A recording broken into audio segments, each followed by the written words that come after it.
Man, the path to the Big 12 championship has been a crazy one. It looked like BYU and Colorado were on a collision course to meet in the title game. However, a BYU loss to Kansas has things all shook up, clearing the way for Kenny Dillingham's crew to sneak in potentially.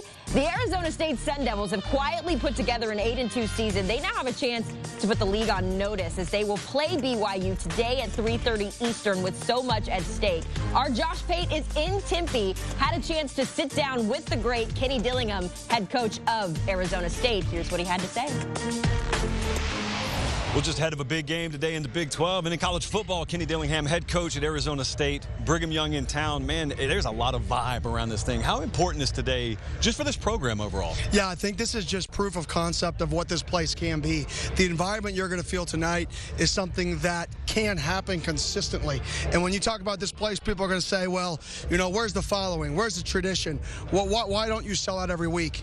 I think this is proof of concept that when this place is rocking, it's as good as any place in the country.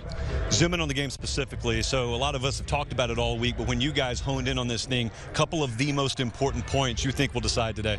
Yeah, we got to bottle them in. We can't let them get loose on the perimeter speed sweeps, speed options. Can't let the ball get to the edge. We got to win the turnover battle. They're fourth in the country in creating interceptions. We can't turn the football over. So win the turnover battle. We've got to tie them / win in special teams. Can't lose the hidden yardage, and we can't let them have explosive plays in the perimeter. All right, kickoff approaching. What's the last thing you'll tell those guys before you take the field? I don't tell them anything else until they take themselves. Our leaderships will talk to them.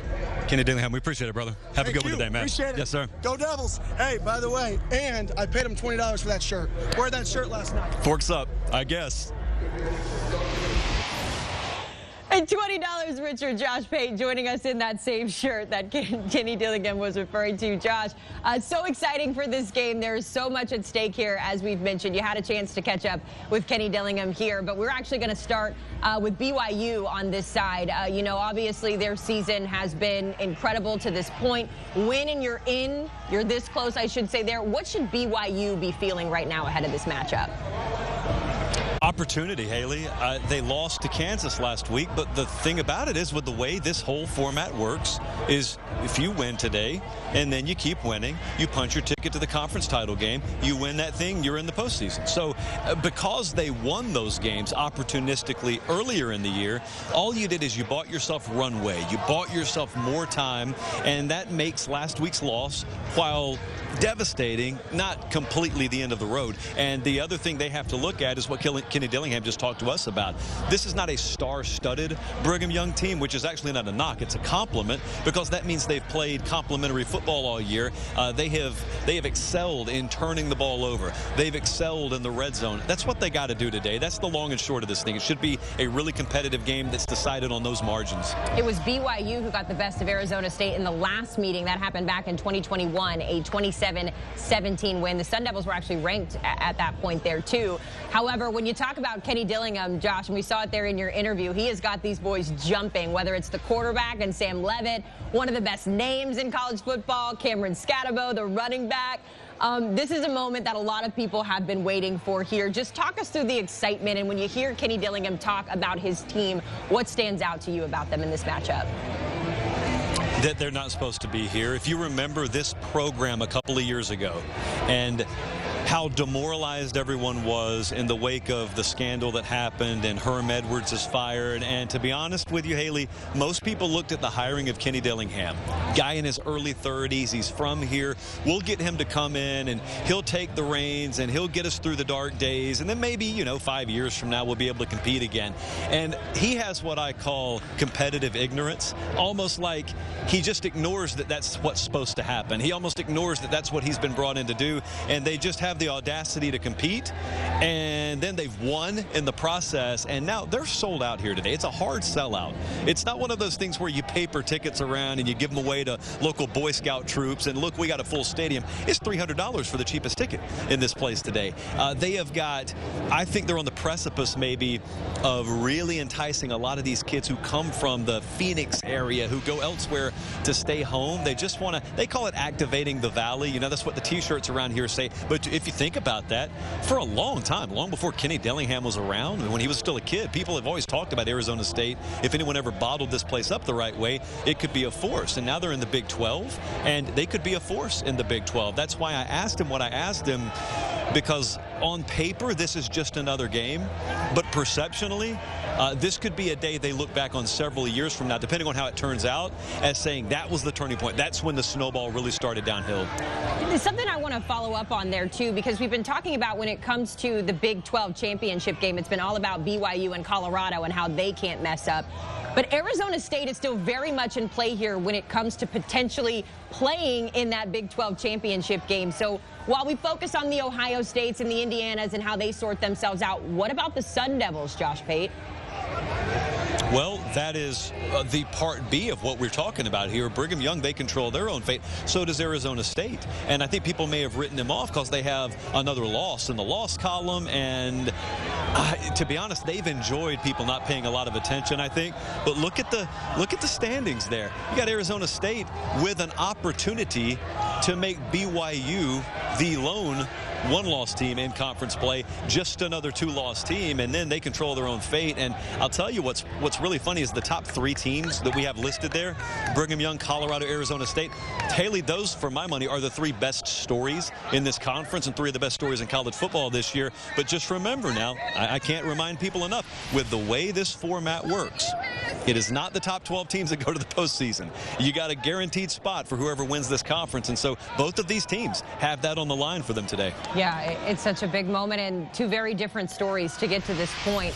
I'm going to make you give us a pick here, Josh. The Sun Devils are favored by 3.5. I do want to put out there that they have already beat two ranked teams this season. So what's your play? Who are you rolling with in this game?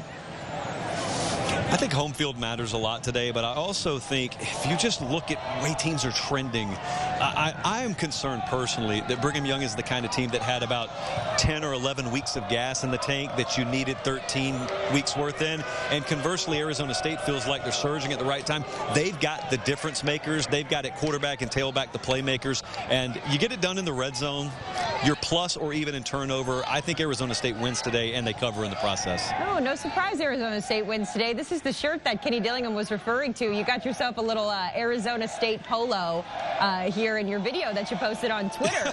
So we're rolling with the Sun Devils, and you've got some gear to go with it. So I'm sure that the Sun Devil faithful will love. What's the inspiration behind this video, Josh?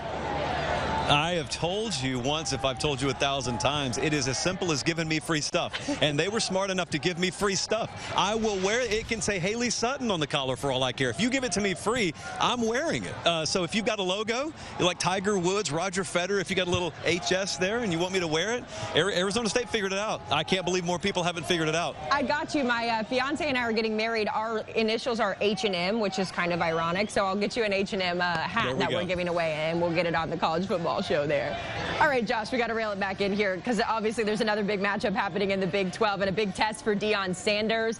I've been very impressed this season with just how they've been able to handle the narratives and the noise and improve, right? This is a much improved Colorado team, and now they're staring at potentially a Big 12 championship game, but they're facing a Kansas side, Josh, that we know has been a giant slayer in that conference this season. What's the biggest thing that Deion Sanders Buffs have to do today to avoid the upset? Throw the football and stop the run. They match up well against Kansas. It's a tough spot, but I think they match up well against Kansas. They should be able to throw the ball. Kansas, I think, in the 80s in pass defense. They also, Colorado held Utah to 31 yards on the ground last week. That's what Kansas has to do. It's what they need to do. And if you could just somewhat limit them, man, I think Kansas is playing at a high level. I think the matchup favors Colorado. I'm very, very leery of it, just like Ole Miss going to Florida today. I think Florida and Kansas are both playing at a top 25 level, regardless of what their record says. But I do think Colorado matches up well enough, and they'll get the win. It's not how you start, it's how you finish. I hope Deion took some good notes from Andy Reid as they had that walkthrough there at Arrowhead. Our Josh Pate joining us ahead of a very big game out in Tempe, Arizona. Josh, enjoy the vibes. We are so looking forward to that one getting underway shortly. Don't forget forget, the Josh Pate College Football Show rolls on. I know he's going to have a lot to say after this week's slate as we get closer to the postseason in college football. Can you believe it? It feels like we just started. You can catch Josh Pate's College Football Show every Tuesday, Thursday, and Sunday at 8 p.m. Eastern live on YouTube.